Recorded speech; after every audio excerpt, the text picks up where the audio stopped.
नमस्कार फ्रेंड्स, स्वागत है आपका online okay classes YouTube channel में। फ्रेंड्स, आज के सेशन में हम लोग डिस्कस करने वाले CSIB SI LDC का जो एग्ज़ाम हुआ था उसका पूरा एनालाइज करेंगे। फ्रेंड्स, अगर आप नए हैं तो चैनल को सब्सक्राइब कर लेना, बेल आइकन को दबा लेना, जिससे कि हमारे वीडियोज़ की नोटिफिकेशन आपको मिलते रहे।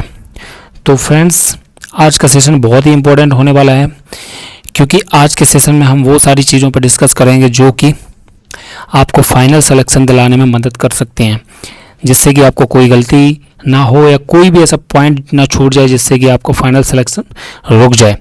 आज के सेशन में हम आपको बताने वाले हैं कि किन किन चीज़ों पे हम लोग डिस्कस करने वाले हैं। आप वीडियो को पूरा देखना, बिल्कुल भी स्किप नहीं करना, क्योंकि आज ये बहुत ही इंपॉर्टेंट जानकारी मैं आपको देने वाला हूँ, जो कि शायद ही किसी ने आपको बताया होगा और आप में से मैक्सिमम लोगों को पता नहीं होगा। हम लोग डिस्कस करने वाले हैं यहाँ पर फिजिकल के बारे में। ठीक है फ्रेंड्स, फिजिकल की तैयारी कैसे करें और क्या क्या फिजिकल में होता है, कैसे होता है, इन सारी चीज़ों पर आज हम डिस्कस कर लेंगे। ठीक है फ्रेंड्स, उसके बाद बहुत ही इंपॉर्टेंट, सबसे ज़रूरी, हम लोग डिस्कस करने वाले मेडिकल कि मेडिकल में किन चीज़ों का ध्यान रखें। इस टॉपिक पे मैं इसलिए अभी बात करना चाहता हूँ क्योंकि अभी टाइम है आपके पास, क्योंकि अगर इस मेडिकल जो पॉइंट है इसमें आप आपने सब कुछ कर लिया, फिजिकल निकाल लिया, लेकिन मेडिकल में आप अनफिट हो गए तो आपका सिलेक्शन रुक जाएगा, आपको पता है। तो अभी आपके पास चूँकि टाइम है, कोई अगर आपके पास आपके अंदर कोई कमी है या मेडिकल में कोई भी प्रॉब्लम है तो अभी समय रहते आप इस चीज़ को फोकस करके या फिर मेडिसिन या डॉक्टर से परामर्श लेकर आप उस चीज़ को सही कर सकते हैं, आप फिट हो सकते हैं। ठीक है, तो बहुत ही इंपॉर्टेंट वीडियो है आपके लिए। फ्रेंड्स, लाइक ज़रूर कर देना, और हाँ, आपके जो भी नंबर्स हैं या जो कोई क्वेश्चंस हैं या जो कुछ भी लिखना चाहते कमेंट बॉक्स में ज़रूर लिखिए, कमेंट ज़रूर कीजिए। जिस पे हम लोग अभी डिस्कस कर लेंगे वो है डॉक्यूमेंट्स। ठीक है फ्रेंड्स, सब कुछ आपका फिट है लेकिन डॉक्यूमेंट्स रेडी नहीं है, तो ये आपके लिए बहुत ही माइनस पॉइंट हो सकता है। ठीक है, और सारे लोगों के क्वेश्चन ये थे कि क्या सर मेरा मैथ में 1 नंबर कम है, मतलब कि जैसा कि आपको पता है कि जनरल और ओबीसी को overall 100 marks plus 23 each subject सभी में। ठीक है, तो कोई बोल रहा था कि मैथ में मेरे 22 हैं या इंग्लिश में 22 हैं, 1 नंबर कम है, तो क्या मेरे को कॉल किया जाएगा? ये कई सारे लोगों का क्वेश्चन था, देख लीजिए। तो फ्रेंड्स, मैं आपको कहना चाहूँगा कि जब 1350 वैकेंसी थी, बड़ी वैकेंसी थी ये 2019 वाले में, ठीक है, तो उस समय कुछ भी किसी को छूट नहीं दी गई है, ध्यान रखना। तो मुझे नहीं लगता, काफ़ी दुखद है ये कहना कि आपको कॉल किया जाएगा। ठीक है, लेकिन जो सच्चाई है वो सच्चाई बतानी पड़ेगी। तो आप जनरल में जो भी 22 नंबर लाए हैं उनको कॉल नहीं किया जाएगा। इसी तरीके से अगर SC ST में हैं, आपके 22 हैं तो आप पास हो, क्योंकि आपको मिनिमम ओवरऑल मार्क्स 90 चाहिए और ईच सब्जेक्ट में 20 चाहिए। ठीक है, अगर आपके 19 हैं तो आपको कॉल नहीं किया जाएगा, ध्यान रखना। ठीक है, तो 20 मार्क्स आपको चाहिए। तो उम्मीद करता हूँ इतने सारे क्वेश्चन जो आपके दिमाग में चल रहे थे यहाँ पर आपके क्लियर हो गए होंगे। अब देखिए, आप कुछ लोग सोच रहे होंगे क्या मेरे 110 नहीं है सर, 115 नहीं है, 120 नहीं है, तो क्या मैं क्या करूं? ठीक है, तो फ्रेंड्स, मैंने इस स्टेटमेंट पे आप बात मान के चलिए, ये स्टेटमेंट जो मैंने लिख दिया है, हो सकता है कट ऑफ ना लगे। ठीक है, संभावित है, मैं देखो 100% तो कोई नहीं कह सकता, लेकिन जहाँ तक मैं उम्मीद करता हूँ और जहाँ तक मैंने लोगों से बात की है, कई सारे फ्रेंड्स मेरे थे जो किसी मैथ में रह गए या इंग्लिश में रह गए, और वो भी अच्छे खासे थे ठीक ठाक पढ़ने में। तो इस हिसाब से आप अगर जनरल में हैं और आप ईच सब्जेक्ट में पास हैं, ठीक है, और 100 मार्क्स हैं, तो आप फिजिकल की तैयारी अभी से चालू कर दीजिए। उसके बाद में अगर आप SC ST में हैं, 90 मार्क्स प्लस हैं, 90 प्लस हैं अगर आपके, और ईच सब्जेक्ट 20 प्लस हैं आपके, तो फिर आप फिजिकल की तैयारी शुरू कर दीजिए। तो कहने का ओवरऑल मतलब मेरा ये है, अगर आप पास हैं जस्ट पासिंग हैं, तो फिजिकल की तैयारी आपको कर देनी चाहिए, क्योंकि अगर आपके 105 नंबर भी हैं जनरल में, हो सकता है कि फिजिकल में बड़ी मात्रा में अच्छे नंबर वाले लड़के या कैंडिडेट्स बाहर हो जाएं, तो आपका चांस मिलेगा। तो इसलिए फिजिकल में बिल्कुल ना चूके, क्योंकि फिजिकल का आंकड़ा बता रहा है कि पिछली बार बहुत सारे लड़के फिजिकल में रह गए। फिजिकल में किस लिए रह जाते हैं, ठीक है। अब चलो फिजिकल में बात कर लेते हैं पहले आपसे, ठीक है फ्रेंड्स। ये आपके नोटिफिकेशन की कटिंग है, इसमें हम समझते हैं कि फिजिकल में क्या क्या करना पड़ता है आपको, ठीक है। तो जो मेल कैंडिडेट्स हैं, ध्यान रखना 1.6 किलोमीटर रेस 6 मिनट 30 सेकंड में है, ठीक है। 6 मिनट 30 सेकंड में 1.6। और वहीं जो फीमेल है 800 मीटर रेस है 4 मिनट में, ठीक है। 800 मीटर 4 मिनट में। उसके बाद मेल कैंडिडेट है उनके लिए 100 मीटर, मतलब ये जो जैसे आप 6:30 में करके आओगे, आपको दूसरे ग्राउंड में ले जाएंगे और वहां आपको तुरंत 100 मीटर की रेस 16 सेकंड में करनी है, ठीक है। चूंकि आप 6.5 मिनट में जब 1600 करके आते हो तो थक जाते हो करीब, तो उसकी वजह से ये थोड़ा हार्ड हो जाता है। तो प्रैक्टिस आप इस पे कर लेना। काफ़ी लड़के निकल जा रहे थे 100 मीटर में, नहीं क्योंकि सभी सोचते हैं 16 सेकंड में तो यार 100 मीटर मार ही देंगे, लेकिन फिर भी आप थकने के कारण कई लड़के इसमें बाहर हो गए थे, ध्यान रखना। तो लड़कियों की 100 मीटर है 18 सेकंड में, ठीक है। उसके बाद हाई जंप देखिए, हाई जंप में सबसे बड़ी दिक्कत, सबसे ज़्यादा दिक्कत है आपकी हाई जंप में। ये रेड से मैं स्टार कर दे रहा हूँ, सबसे बड़ी दिक्कत यही है। हाई जंप में बहुत सारे लड़के निकल जाते हैं 3.9 फीट, आपको 3 चांस मिलेंगे, लगभग 3.25 फीट, ठीक है। तो 4 फीट की आपको तैयारी करनी है। क्या करना है, 4 फीट की तैयारी। इसमें बाहर क्यों जाते हैं आप, अभी पता चल रहा होगी 40% लड़के जो निकले थे, क्यों निकले थे, क्योंकि जो ये हाई जंप जीडी वाले एग्जाम में नहीं ली जाती है, तो यहाँ हाई जंप में बहुत सारे लड़के निकल जाते हैं। तो इसकी प्रैक्टिस कर लेना, आप अभी से करोगे तो आराम से हो जाएगा, कोई इशू नहीं है। 4 फीट की आप प्रैक्टिस करोगे वहाँ आराम से निकल जाएगा, ठीक है। उसके बाद लॉन्ग जंप आपको लग रहा है कि 12 फीट ईजी है, ठीक है, लेकिन क्या है ना कि एज फैक्टर भी काम करता है। तो आपको 3 चांस मिलेंगे 12 फीट के लिए। अब 12 फीट आप के लिए ज़्यादा नहीं है, लेकिन आप इसमें बहुत सारे लड़के बाहर निकल गए थे, मैं बता रहा हूँ। वो किस लिए निकल गए, क्योंकि वहाँ क्या किया था, जैसे आप लॉन्ग जंप करते हो तो आपको ऐसे पट्टी बना देते हैं लंबी सी, ठीक है। तो आपको यहीं से कूदना रहता है, थोड़ा भी टच करेंगे आप इसको, यहाँ से कूदते हुए टच करेंगे तो आपको फाउल माना जाएगा, आप बाहर हो जाओगे। फिर इधर भी एक लाइन रहती है, इधर एक लाइन रहती है, तो इधर इसको टच कर दिया तो आप फाउल माना जाओगे। तो इवन क्योंकि हम जब प्रैक्टिस करते हैं तो क्या करते हैं, एक ऐसे सिंपल सा यहाँ लाइन बनाते हैं, फिर यहाँ से कूदते रहते हैं, वो प्रैक्टिस में आ जाता है। लेकिन यहाँ क्या किया उन्होंने, एक स्ट्रिप सी, लंबी सी स्ट्रिप, चौड़ी सी, तो उसकी वजह से काफ़ी लड़के कन्फ्यूज हो जाते हैं, ठीक है।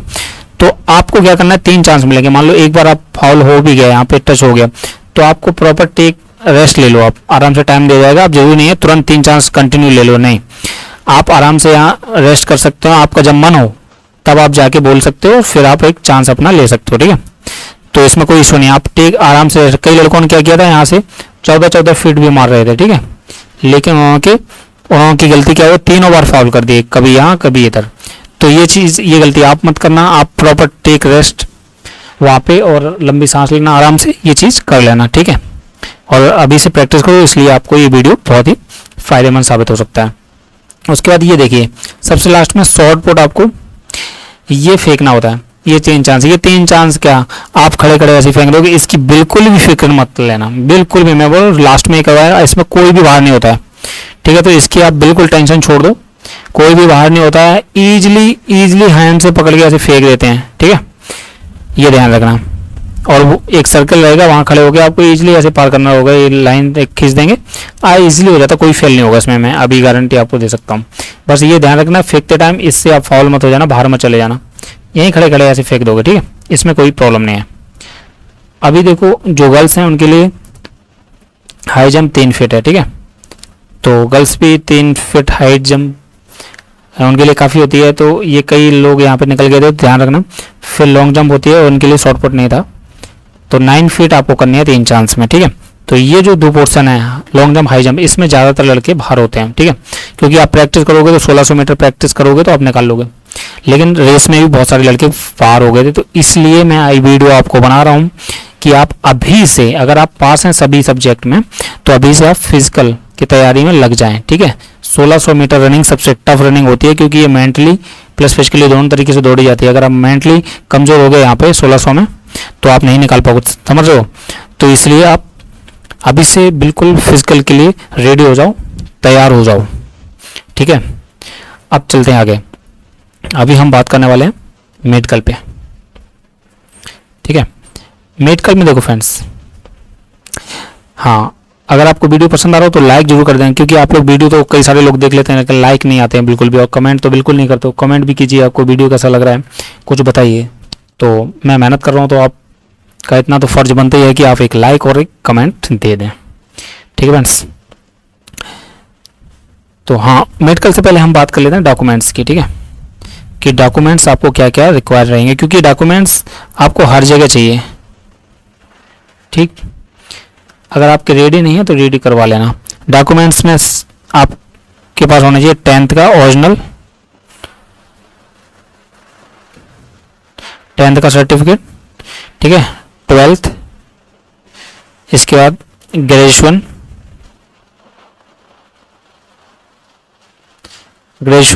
उसके बाद ग्रेजुएशन सर्टिफिकेट, ठीक है। अभी कई लोगों के पास ये नहीं होगा, आपने अंडरटेकिंग दिया होगा, तो ये सर्टिफिकेट आप ले लेना। कई जहाँ पे ऑनलाइन भी आपको आ जाता है, लेकिन कहीं जहाँ पे नहीं आता है तो आप यूनिवर्सिटी में जाके संपर्क करके ये सर्टिफिकेट, ग्रेजुएशन का सर्टिफिकेट आप ले लेना ओरिजिनल, ठीक है। तो इसकी ज़रूरत पड़ेगी आपको। उसके बाद कास्ट सर्टिफिकेट चाहिए, ठीक है। जो लोग छूट ले रहे हैं वो कास्ट सर्टिफिकेट चाहिए, SC ST वालों को, OBC, ठीक है। तो ये कास्ट सर्टिफिकेट आपके रेडी होना चाहिए। और ये कास्ट सर्टिफिकेट, अच्छा, कास्ट सर्टिफिकेट दो प्रकार के होते हैं, एक तो स्टेट लेवल, स्टेट का होता है, और एक होता है सेंट्रल का, ठीक है। तो ये सेंट्रल का होना चाहिए, अगर नहीं है तो बनवा लेना। वैसे आपने बनवाया होगा फॉर्म अप्लाई करते समय, वही काम कर जाएगा यहाँ पे, ठीक है। अगर नहीं है तो बनवा लेना, और कहीं खो गया हो या कुछ हो गया तो बनवा लेना, कोई इशू नहीं है, अपने पास रख लेना, ठीक है। ये आपको चाहिए। उसके बाद आपको एडमिट कार्ड तो मिलेगा, ठीक है, एडमिट कार्ड चाहिए होगा, वो तो आपको वहाँ यूनिट में मिल जाएगा, कोई इशू नहीं है। फ़ोटो, हाँ, फ़ोटोज़ अगर आपके पास हैं तो बढ़िया है, नहीं है तो 10 फ़ोटो, 10 से 15 फ़ोटो बनवा लेना यार, ठीक है। उसके बाद ओरिजिनल CISF आई कार्ड, ठीक है। तो कितनी चीज़ हो गई देख लो, 10th, 2 12, 3 graduation certificate 4, caste certificate 5, ठीक है, 6 एडमिट कार्ड हो गए, 7 नंबर फ़ोटो, और 8वां नंबर CISF ID कार्ड। ये ओरिजिनल आपको चाहिए, हर बार जब भी आप कहीं भी आपको बुलाया जाएगा वहाँ पे ओरिजिनल ही चेक किया जाएगा, ठीक है। तो ये डॉक्यूमेंट्स आपके पास रेडी होने चाहिए, जिसके पास रेडी नहीं है वो कर लेना। ये सारे तो आपके पास होंगे, मेनली ये सर्टिफिकेट में प्रॉब्लम होती है। अच्छा, एक प्रॉब्लम और हुई थी लोगों के साथ, क्या प्रॉब्लम थी उसको मैं बता देता हूँ। जैसे किसी का 10th में फादर्स नेम या मदर्स नेम में गलती थी, ठीक है, आपके खुद के नेम में गलती हो सकती है, ठीक है। तो उस समय क्या करना है, जैसे या तो आपने सुधरने के लिए उसको अप्लाई कर रखा है, उसका कुछ भी रिसीविंग होगी वो आपके पास हो, और नहीं तो आप नोटरी बना सकते हैं, ठीक है। वकील लिख के अपने हिसाब से बना के दे देगा, वो आप बना लेना, ठीक है। तो ये चीज़, इतने डॉक्यूमेंट्स आपको हो गए। आपका अगर कोई भी डाउट रह गया हो तो आप फिर से कमेंट बॉक्स में लिख देना, तो नेक्स्ट वीडियो में आप क्लियर कर देंगे। उसके बाद चलते हैं मेडिकल के बारे में बात कर लेते हैं, ठीक है। तो मेडिकल में क्या क्या ध्यान रखना है, क्योंकि मेडिकल में आप जब पहुंचते हो, अच्छा, ये डॉक्यूमेंट्स आपको हर जगह ले जाने, फिजिकल में आपसे मांगेंगे, फिर मेडिकल में भी आपसे डॉक्यूमेंट्स मांगेंगे, ठीक है। तो हमेशा अपने साथ कैरी करना, संभाल के रखना है अपने पास। उसका मेडिकल इसलिए इंपॉर्टेंट है क्योंकि सब कुछ आपने पास कर लिया, बहुत मेहनत करी, पढ़ाई करके सब एग्जाम निकाला, लेकिन आप मेडिकल अनफिट हो गए तो फिर आप अनफिट हो, आपका सिलेक्शन रुक जाएगा। तो इसलिए ध्यान रखना कि आप मेडिकल में कोई गलती ना करें। ये वीडियो आपको समय से दे रहा हूँ मैं, पर्याप्त टाइम आपके पास है, कोई भी गलती है, कुछ भी आपके पास प्रॉब्लम है, आपको प्रॉब्लम है तो डॉक्टर से जाके वो दूर कर सकते हो। इसलिए बिल्कुल भी आप नेग्लिजेंसी नहीं करना है, क्योंकि कई फ्रेंड्स लोगों के साथ, हमारे फ्रेंड लोगों के साथ ऐसा हुआ, उन्होंने नेग्लिजेंसी की और उसका खामियाजा उनको भुगतना पड़ा। ठीक है, तो ये बहुत ही इंपॉर्टेंट है, इसको ध्यान से सुनना। सबसे पहले तो देखो क्या करेंगे, इस पे मैं वीडियो बाद में बनाऊंगा, लेकिन ये वीडियो इसलिए अभी बना रहा हूँ क्योंकि आप जैसे कि आप सुधार कर सकें। ठीक है, देखो आपका आई का चेक होगा, आइज। ठीक है, तो आइज में तो सिंपली किसी को प्रॉब्लम नहीं होता, वही वहाँ पे स्लेट लगाएंगे और आपसे पढ़ने बोलेंगे, छोटे बड़े अक्षर लिखे होंगे, वो आपको पता है। और कुछ चीज़ें मैं यहाँ पे नहीं बता सकता, आप टेलीग्राम चैनल का लिंक नीचे दिया गया, ज्वाइन कर लेना। हो सकता है आपकी कई कमियाँ छिप जाएँ, वहाँ पे प्रोवाइड करवा दूंगा मैं कुछ चीज़ें। ठीक है, ध्यान रखना। ठीक है, आइज का एक तो गई ये, आइज का एक दूसरा क्या होगा, कलर विजन। ठीक है, तो कलर विजन पे वहाँ डॉक्टर ज़्यादा फोकस करते हैं, समझ गए। कलर विजन पूरी बुक पढ़वा देंगे आपसे, तो ये हो गया। आइज का तो इतना ही है। उसके बाद आपका कोई ऑपरेशन हुआ, ठीक है, अगर आपका कोई ऑपरेशन हुआ है कोई भी, तो वहाँ आपसे डॉक्टर पूछेगा। ठीक है, उसको बताना है, और ऑपरेशन के जो भी डॉक्यूमेंट्स हैं, ठीक है, वो साथ में कैरी करना। ठीक है, साथ में रखना अपने पास। वो वहाँ पे मांगेगा डॉक्यूमेंट्स, वो ऑपरेशन का कुछ भी वहाँ चेकअप नहीं करने वाला है, बस डॉक्यूमेंट्स के बेसिस पे कर देगा। अच्छा, ऑपरेशन 3 माह पहले का होना चाहिए कोई भी। ठीक है, ध्यान रखना। उसके बाद देखो आई चेक हो गया, उसके बाद हैंड और लेग्स, ये सबको पता है ना क्या क्या चेक होता है, वही बैंड और ये सब देख लेते हैं वो, तो ये हो गया। इसके बाद में आपको हॉस्पिटल ले जाएंगे। ठीक है, हॉस्पिटल में आपके एक्सरे और जो भी ब्लड टेस्ट होगा, ठीक है, ये तो इजी रहता है। ठीक है, अब आपका बीपी भी चेक करेंगे। ठीक है, बीपी में बहुत लड़कों को, बहुत कैंडिडेट को पिछली बार प्रॉब्लम हुई है और काफ़ी उनको रीमेडिकल दिया था, तो ध्यान रखना। ठीक है, इसके बाद वेट का ध्यान रखना, वेट ओवर वेट नहीं चलेगा बिल्कुल भी। तो इसलिए ये वीडियो आपके लिए ज़रूरी है, क्योंकि आपका अगर वेट ज़्यादा है तो इसी अभी से फिजिकल करोगे तो ऑटोमेटिकली वेट आपका रिड्यूस हो जाएगा। ठीक है, तो ओवर वेट नहीं चलेगा, उसका मैं अलग से वीडियो बनाऊंगा। अभी ध्यान रखना कितना वेट, कितने हाइट को कितना वेट चाहिए, वो मैं बाद में आपको प्रोवाइड कर दूंगा। इसलिए चैनल को सब्सक्राइब जरूर कर लेना अगर आपने नहीं किया है तो, और लाइक भी करना। तो इसके बाद ध्यान रखना फ्रेंड्स, जैसा कि आपको यहाँ पर दिख रहा है, क्या ये टैटू, तो किसी भी तरीक़ा का टैटू नहीं चलेगा, किसी भी तरीके का टैटू नहीं चलेगा, चाहे वो छोटा हो या इस तरीके से बड़ा हो या कहीं भी हो इवन। तो अगर आपके हैंड पे या कहीं पे भी टैटू है तो उसको हटा देना। टैटू आपको हटवाना है, हट जाता है, क्योंकि बहुत सारे लड़कों को टैटू में निकाला था तो उनको रीमेडिकल दिया था, रीमेडिकल में फिर वो हटवा के आए थे। प्लास्टिक सर्जरी या जो भी ट्रीटमेंट उसका रहता है वो करवा लेना आप, उसके बाद जाना, जिससे रीमेडिकल में आपको परेशानी ना हो। ठीक है फ्रेंड्स, एक चीज़ ये। दूसरा अगर आप पाइल्स वगैरह की प्रॉब्लम है तो इसको सही करवा लेना। ठीक है, ये मेजर प्रॉब्लम बता रहा हूँ। उसके बाद जो मेनली फोकस करते हैं हाइड्रोसील, ठीक है, तो ये सारी चीज़ें मेडिसिन से ठीक होने वाली चीज़ें हैं, और इन्हीं तीनों चीज़ों में ज़्यादातर लड़कों को बाहर निकालते हैं, ज़्यादातर कैंडिडेट बाहर हो जाते हैं। आपको फाइनल सिलेक्शन में प्रॉब्लम हो सकती है, तो समय से पहले ही मैं बता दे रहा हूँ। और इन सब चीज़ों का, जैसे हाइड्रोसील का, अगर आप किसी का ऑपरेशन होता है, ठीक है, तो ऑपरेशन के लिए 3 मंथ, कितना, 3 माह, 3 मंथ का होना चाहिए, 3 मंथ बिफोर होना चाहिए। ठीक है, तो जो भी डॉक्यूमेंट्स आप प्रोवाइड कराओगे इनके लिए 3 मंथ पहले का होना चाहिए। ठीक है, 3 मंथ पहले का होना चाहिए, ये ध्यान रखना। फिर से बता रहा हूँ, अब 3 मंथ पहले का क्या होता है, कैसे होता है, डॉक्यूमेंट्स आपके पास 3 मंथ पहले का होना चाहिए। अगर आपका मेडिकल आज से 3 महीने लग रहे हैं, अगर आपको ये सब प्रॉब्लम है तो अभी आप करवा लीजिए, और आपको मेरे हिसाब से 3 मंथ हो जाएगा। और नहीं भी, और दूसरे भी ऑप्शन है, आप देख लेना। बाकी आपको जो मेनली जो सारे डाउट्स थे वो क्लियर हो गए होंगे। फिर भी कोई डाउट है तो कमेंट में ज़रूर बताना। आज का सेशन कैसा लगा ये कमेंट बॉक्स में ज़रूर बताना। तो मिलते हैं नेक्स्ट सेशन में, तब तक के लिए all the best, bye bye.